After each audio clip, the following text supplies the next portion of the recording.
beautiful people. Welcome back. So, today we're going to do a recap and a review of The Real Housewives of Salt Lake City, Season 3, Episode 5, titled On Thin Ice. So, we start off, first of all, the intro, the ladies finally have taglines. Do you remember we were all saying that, we're 4 episodes in and they still don't have taglines? Well, they have taglines now, and some of them are pretty good.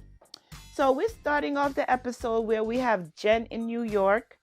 From where we left off with episode 4, she let us know that she had to go to New York to do a mock trial in preparation of her trial that was coming up.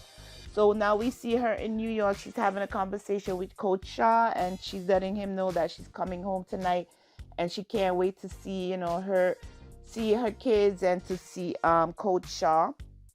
So we leave that there, and then we have Meredith and Seth taking a walk. It's a beautiful snowy day, so they're just taking a walk and enjoying some coffee or chocolate or whatever, something warm they're drinking. Then we settle on John and Lisa. So first of all, the producers had us thinking something else was going on, that what was really going on based on the sounds and the words that were being said. But then we found out that they were just exercising and she was trying something new. So they settled in and they were talking about the rumor, and they did a flashback where Lisa was calling John from the house and telling him what was being said.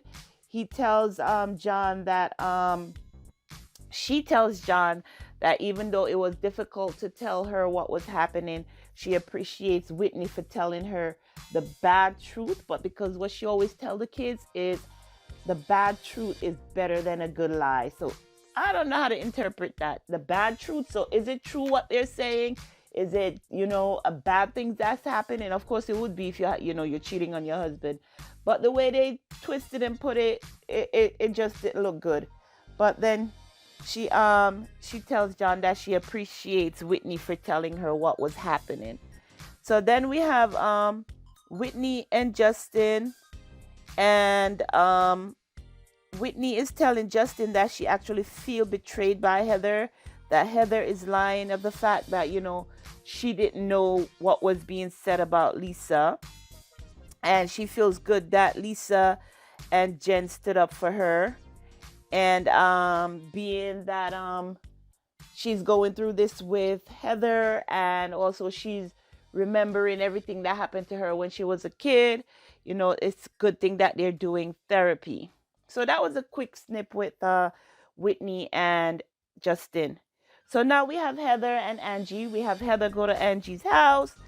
Angie goes to, she has, Heather sits in the living room, and she goes to make drinks for them. She makes some martinis. Now they settled in, and they start talking about the rumor with Lisa and the man that she's supposed to be giving blowies for basketball seats. So Heather asks Angie straight out, "Did you ever say that?" And Angie was like, "No, I didn't." She's like, "Do you think I would want more problems with Lisa? Remember what happened when there was supposed to be the party for the venue for Meredith to have her event, and Lisa tried not to have it happen." So she's like, "Do you think I want another problem with Lisa?" "No, I never said that about him."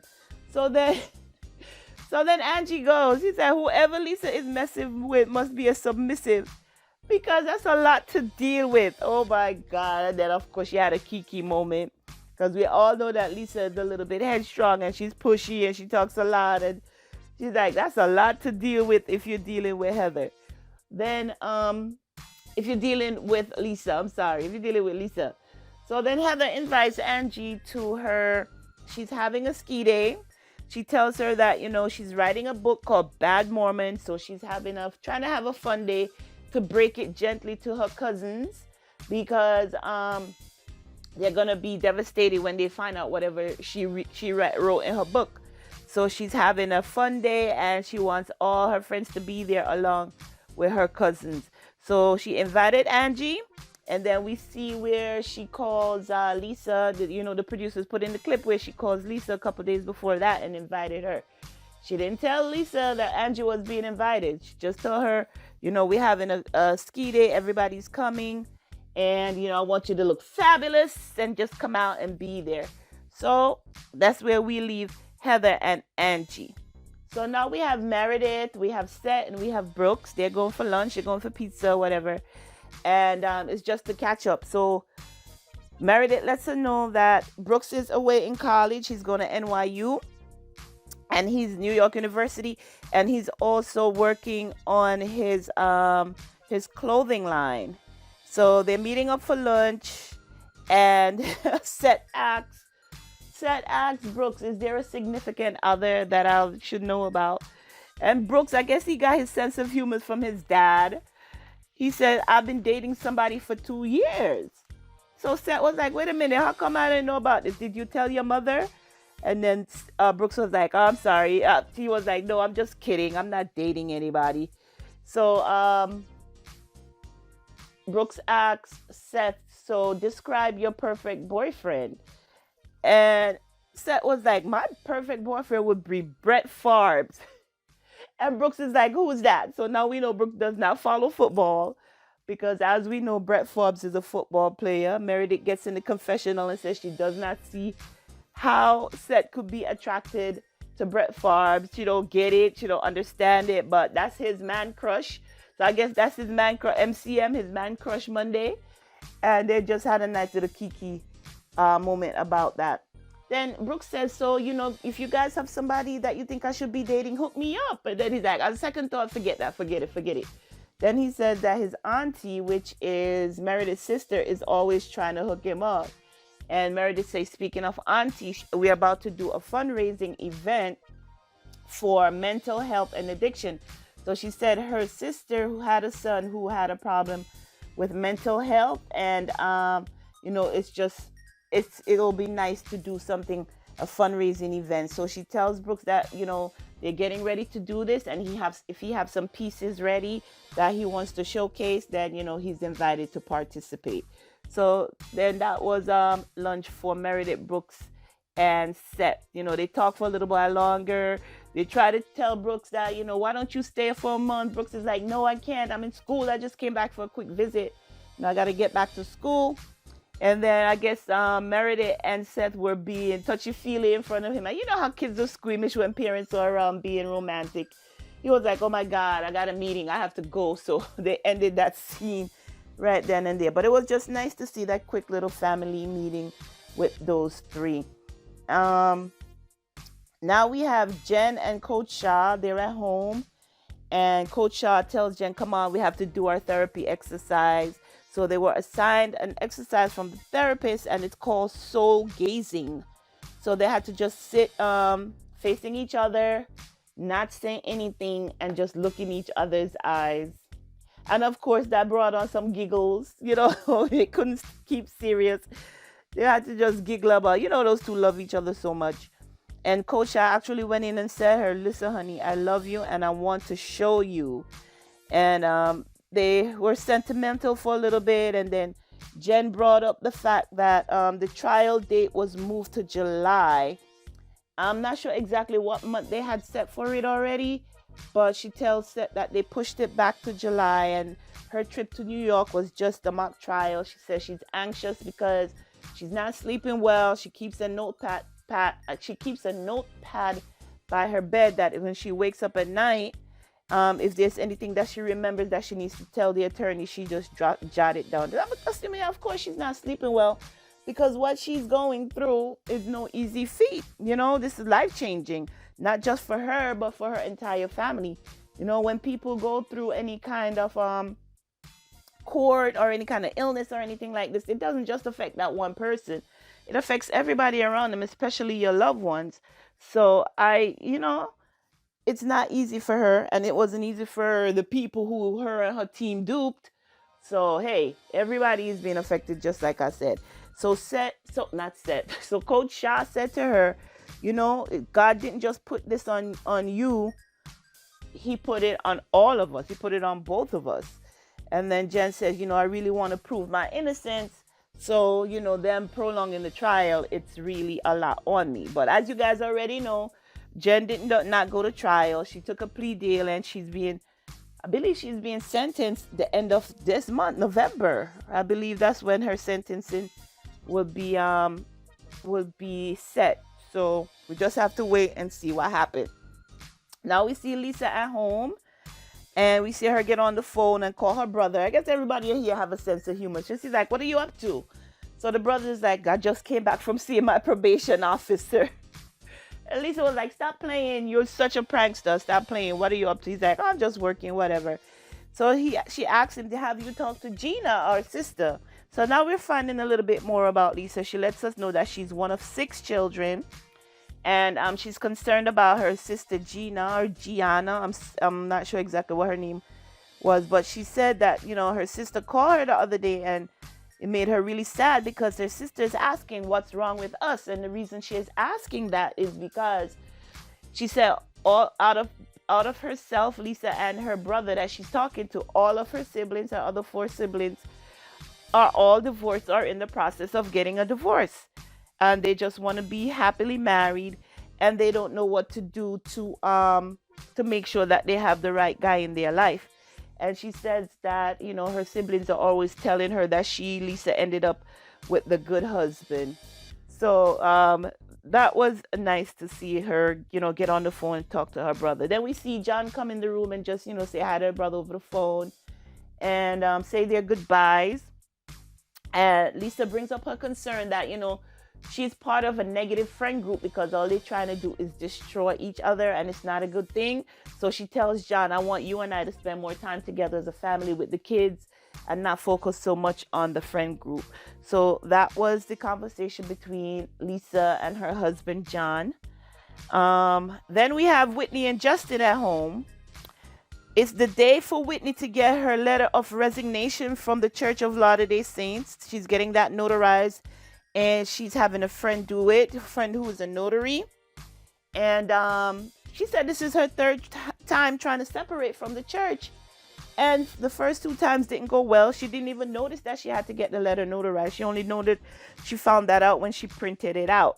So when the friend came over, the friend asked her, she's like, "So why is it taking you 3 tries to separate yourself from the church?" So she explains to us that when she was married to her first husband, even though she was the one doing the cheating, and I'm guessing she was cheating with Justin at the time, the church found out. She had to explain in detail what was happening with the church. And the church told her that as long as you come back to the fold, you'll be forgiven.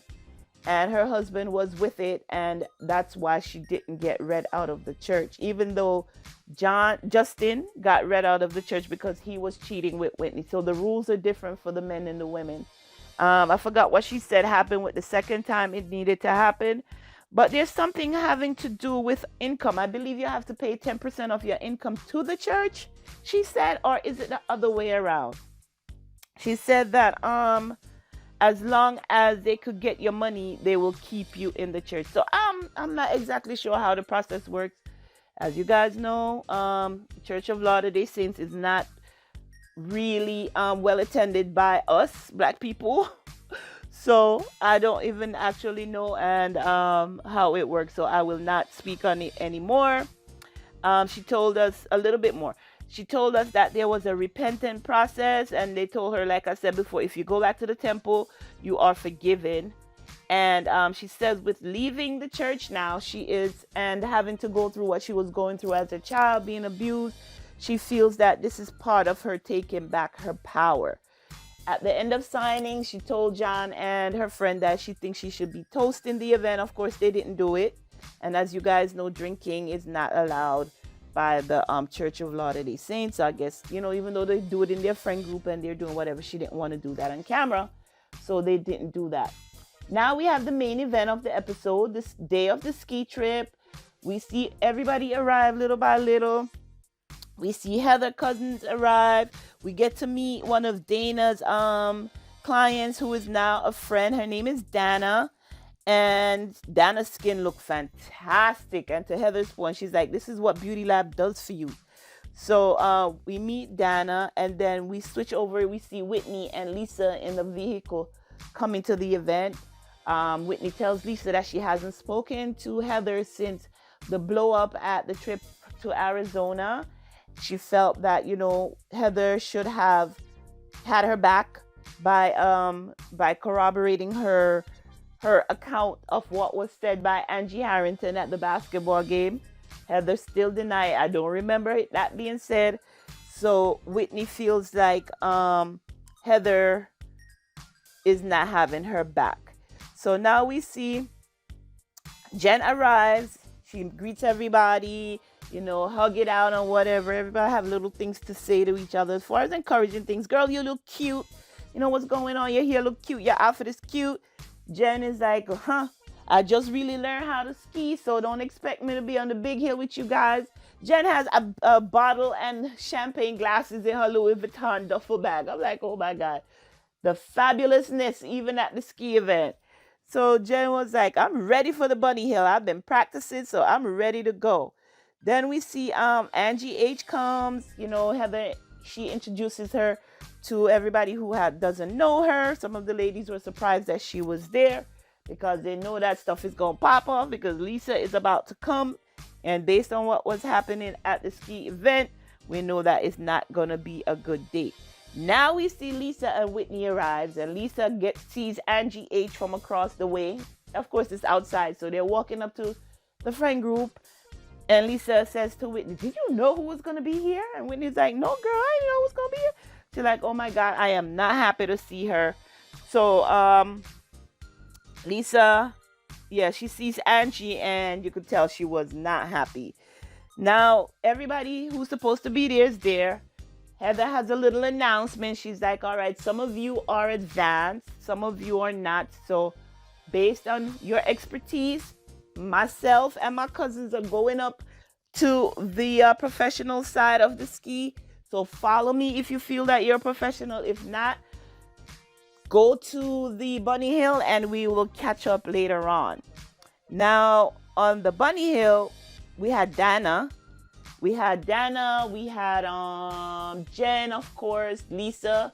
She says skiing is not her thing. She would rather be sitting on the beach somewhere with service, lunch service, beverage service, towel service. That's her type of vacation. This skiing thing is not for her. And also on the bunny hill, there was some of the other girls who weren't really good at skiing. And of course, those are the ladies on the bunny hill. The others are more advanced, including Whitney, Heather, her cousins, and some other people. They went to the advanced side. So now, okay, they ski down a little bit. Now the ladies stopped to talk, and it got to the point where Lisa says, I forgot who asked her a question, but she's like, I've known this lady for 20 years, and she's trying to destroy my family. So Dana asked Lisa, she said, how do you feel about ending the friendship? And Lisa's was like, fine. Like, you could write that in capitals. She was like, fine, I'm fine with it. I don't have a problem not knowing her any longer because I won't allow anybody to destroy my family. So, all right, they talked about that for a little while. And they were like, you know what, we tired of skiing. Let's go to the chalet and go have some food and wine and whatever. So those ladies they went to inside to go have snacks, and while inside, they talk about another charcuterie board. Remember in episode 1, we had so many charcuterie board. Here we go again in episode 5. They have the layout of the cheeses and the grapes and the fruit and nuts and cheese and wine. That's what was happening. That was the meal. All these ladies do is pick. You never see them with a full plate. No, I'm lying. They had full plates of food when they went to Arizona, and we had Heather cooking. So, and they had steaks and all of that. So yeah, I'm lying. So of course, charcuterie board shows up again. Jen talks to Heather. Jen and Dana talks to Heather about inviting Angie and the fact that Lisa was not happy about it. So they get Heather to actually pull Lisa to the side and talk to her. And Heather tells Lisa that, when I did the invitation, I'm sorry, I didn't consider your feelings, that you may not want Angie here, and I'm sorry about it. Of course, Lisa was not happy. She gets into the confession and she's like, what type of friend are you to invite Angie, knowing that everything that she's spreading about me? Why would you invite her to the event? They also talk, the ladies were talking about, the upcoming trial for Jen, and she mentioned the date that she was going to trial. And somebody, I think it was Lisa's like, oh my God, that's the time when we usually go to the Hamptons. And they were clinking.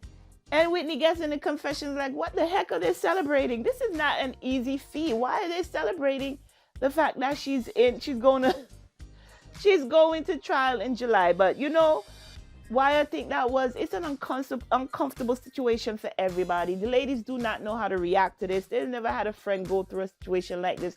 So they don't know how to respond to everything that's happening.